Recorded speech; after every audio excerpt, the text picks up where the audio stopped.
La qualité de l'air intérieur est un problème de santé aujourd'hui largement reconnu. Avec 19 millions de salariés tertiaires, précisons que le salarié de tertiaire ne concerne pas que les salariés de bureau, mais concerne également les salariés qui travaillent dans des locaux à pollution dite non spécifique. Beaucoup d'entre nous pouvons être confrontés à un problème de dégradation de la qualité de l'air intérieur. Les nombreuses sources de pollution intérieure, comme par exemple les produits de construction, de décoration, les meubles ou les équipements bureautiques, peuvent induire des expositions à de multiples substances, certes à de faibles doses, mais sur des temps longs, et ceci peut conduire à un risque chronique pour la santé des salariés.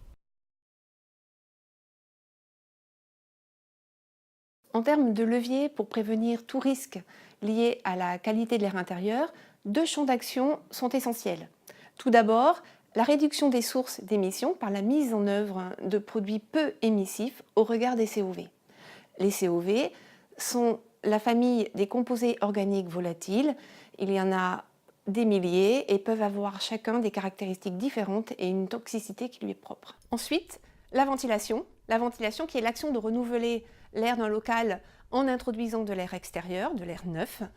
Et ces deux actions, que sont la réduction des sources et la ventilation, sont des actions primordiales pour assurer le maintien d'une bonne qualité de l'air intérieur.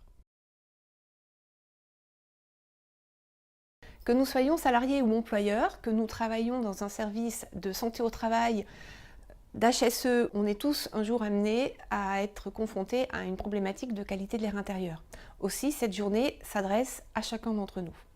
Elle se propose de faire un état des connaissances réparti en 3 thèmes: les enjeux de la qualité de l'air intérieur, la démarche de prévention et un 3e thème autour de retours d'expérience qui sont en fait des campagnes qui ont été menées dans différents environnements tertiaires.